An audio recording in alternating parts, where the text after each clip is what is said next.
এতটাই অত্যাচারী ছিলেন বা যাই ছিলেন না কেন, তো সরকার যখন পদত্যাগ করে চলে যান, তো ওনার কোম্পানিতে ওই দিন বিকালবেলায় দুর্বৃত্তরা আগুন জ্বালিয়ে দেয়। বিশাল বড় এক কোম্পানি, এটা হচ্ছে রূপগঞ্জের ভিতরে বড়ফা, তার এইদিকে মানে আপনার গাউসিয়ার এইদিকে। তো আগুন যখন ধরিয়ে দিল, এটা বিশাল বড় এক বৃহত্তম কোম্পানি বাংলাদেশের ভিতরে, গাজী গ্রুপ, আপনারা সকলেই চিনেন, টাঙ্কি বা বিভিন্ন টায়ার এখানে তৈরি করে থাকে। প্রিয় দর্শক, আসসালামু আলাইকুম রহমতুল্লাহি ওয়া বারাকাতুহু। আশা করি আপনারা সবাই ভালো আছেন। আলহামদুলিল্লাহ, আমিও ভালো আছি। তো দর্শক, আপনাদের সাথে আমি আজকে এক হৃদয় বিদারক ঘটনা নিয়ে হাজির হয়েছি।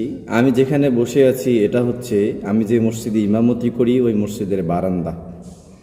আমি গত শুক্রবারে সফর মাসের প্রথম জুমায় বাংলাদেশের বর্তমান প্রেক্ষাপট নিয়ে বিভিন্ন সমস্যা নিয়ে আলোচনা করেছিলাম, যে আমরা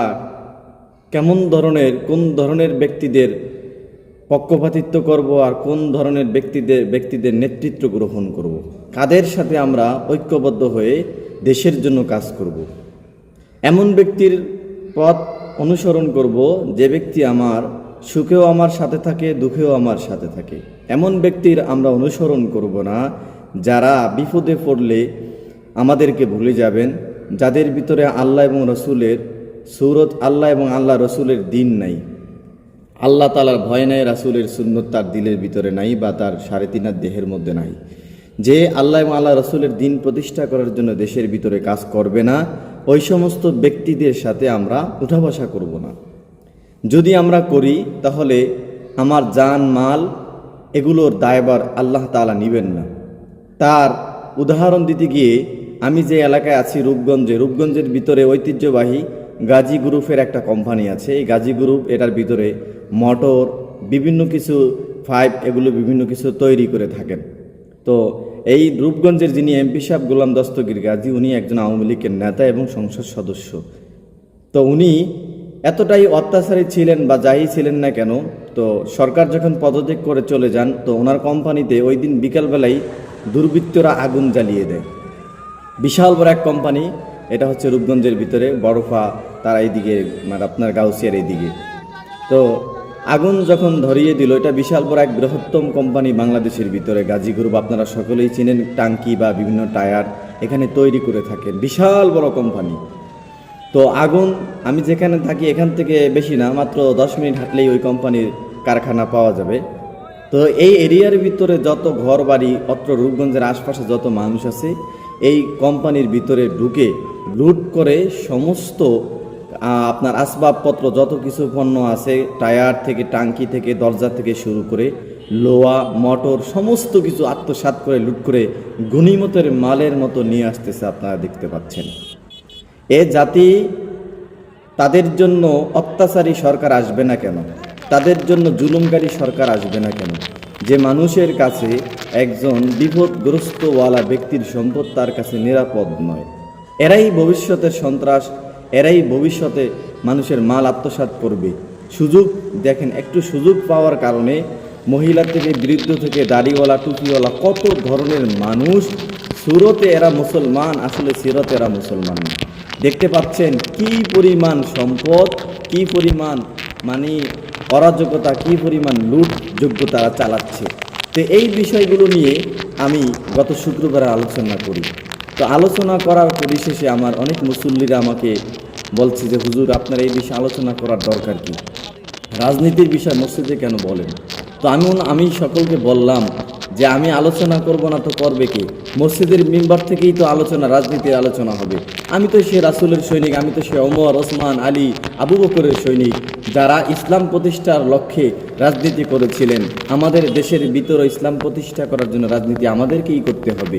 এই মিম্বারগুলো থেকে যদি আমি সত্যের বাণী প্রচার না করি, রাজনীতির বিষয়ে যদি আমি কথা না বলি, তাহলে এই না বলার কারণে ইতিহাসে পূর্বে অনেক ইমাম সাহেবরা চাপে পড়ে থাকার কারণে, না বলার কারণে এই মুসল্লিরা বিভ্রান্তমূলক রাজনীতির সাথে জড়িত হয়ে গিয়েছে। তো আমি চাচ্ছি না যে আমার মুসল্লিরা আপনারা অন্যায়মূলক সংগঠনের সাথে, অরাজনৈতিক অর্থাৎ একটা অসংগঠনের সাথে, একটা বিভ্রান্তমূলক রাজনীতির সাথে জড়িত হন। এমন ব্যক্তির সাথে জড়িত হবেন যে ব্যক্তি আপনাকে কখনো ভুলবেন, যে ব্যক্তি আল্লাহ এবং আল্লাহ রসুলের পথে আপনাকে পরিচালিত করার আহ্বান করবেন, সবসময় দাওয়াত দিবেন, সুখে দুঃখে আপনার সাথে সবসময় পাশে থাকবেন। তো এই বাংলাদেশের ভিতরে এমন বহুত সংগঠন আছে যারা আল্লাহ এবং আল্লাহ রসুলের কথা বলেন। এই সমস্ত ব্যক্তিদের পথ অনুসরণ করব।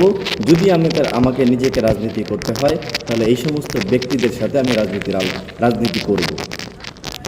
আপনারা দেখতে পাচ্ছেন বিগত 17 বছর যাবৎ সেই আওয়ামী লীগ যে সরকার ছিলেন, তো ওনার যতটা জুলুম উনি করেছেন তার পরিণাম উনি নিজে ভোগ করেছেন, অলরেডি ভোগ করতেছেন, নেতাকর্মীরা ভোগ করতেছেন। যারা একসময় বোরগার বিরুদ্ধে কথা বলেছিল ওই সমস্ত ব্যক্তিরাই আজকে বোরগা করে বিভিন্ন অলিতে গলিতে ঘুরতেছেন। হ্যাঁ, বোরগা করে পালিয়ে বেড়াচ্ছেন। কারণ আপনি একটা অসংগঠনের সাথে একটা বিভ্রান্তমূলক রাজনীতির সাথে আপনি জড়িত হয়ে আপনি আপনার আল্লাহ এবং আল্লাহ রসুলের দিনকে আপনি ভুলে গিয়ে আপনি এক বদ্দিনের ভিতরে প্রবেশ করেছেন, যার ফলে আজকে নিজেকে পুরুষ বলে আপনি প্রকাশ করতে পারছেন না, আপনি নারী রূপে আপনি বেড়াচ্ছেন। এটা হচ্ছে আপনি একটা বিভ্রান্তমূলক রাজনীতির সাথে আপনি জড়িত হয়ে যাওয়ার কারণে আপনার এই পরিণাম হয়েছে। তো প্রিয় মুসল্লি ভাইরা, এই বিষয়গুলো নিয়ে আমাদের সকলকে চিন্তা করতে হবে। আমি আমার জীবন কোন পথে অনুসরণ করব, কোন পথে আমি পরিচালিত করব আমি আমার জীবনকে। আমি এই বিষয়ে কথা বলার কারণে অনেক মুসল্লিরা আমার এই বয়ানের সমালোচনা করেছেন, অনেকে হুমকিও দিয়েছেন এগুলো বলবেন না। তা আমি ওনাদের সকলকে বললাম, আপনারা ইমাম সাহেবদের মুখ কেন বন্ধ করতে চাচ্ছেন? আমরা যদি না বলি তাহলে আপনারা শিখবেন কোত্থেকে? আমি এমন কথা এই মিম্বার থেকে বলবো না যে কথা আল্লাহ এবং আল্লাহর বিরুদ্ধে চলে যায়। আমি এই ধরনের কোনো কথা বলবো না।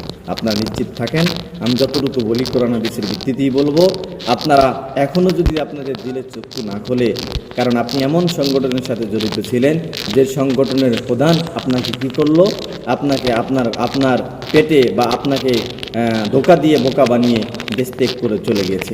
এখনও যদি আপনার আমার দিলের চক্ষু না খোলে তাহলে কবে আমাদের বিবেকের চক্ষু খুলবে বলেন? এখনও সময় আছে প্রিয় ভাইয়েরা। রাজনীতি যদি করতে হয় আল্লাহ এবং আল্লাহ রসুলের অনুসরণ যারা করে, যারা বলে, যারা দেশের ভিতরে শান্তি শৃঙ্খলামূলক রাজনীতি করার আহ্বান করে বা যারা করতেছেন, এই সমস্ত ব্যক্তিদের অনুসরণ আমরা সকলেই করব। প্রিয় ভাইয়েরা, যারা ভিডিওটি দেখতেছেন, আপনি হয়তো বা কোনো মসজিদের মুসল্লি হবেন। আমরা সকলের জায়গা থেকে সোচ্চার হই। কারণ মানুষ আবেগে পড়ে বিবেকে কাজ করে না, আবেগে কাজ করতে করতে এই লুট যোগ্য তারা চালাচ্ছে।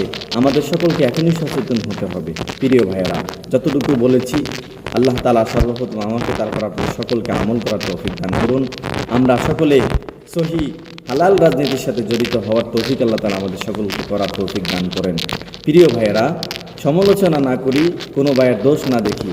যদি কোনো ভাই অন্যায়ভাবে কারো প্রতি অত্যাচার করে, আপনি নিজের শক্তি অনুযায়ী আপনাকে রুখে দাঁড়াতে হবে, প্রতিবাদ করতে হবে। তাহলেই সমাজ থেকে অসম্প্রতি বা অরাজনৈতিক অরাজকতা, লুট, জুলুম, অত্যাচার এগুলো চলে যাবে। আপনি আপনার জায়গা থেকে প্রতিবাদ করতে হবে, তাহলেই এখান থেকে এগুলো চলে যাবে।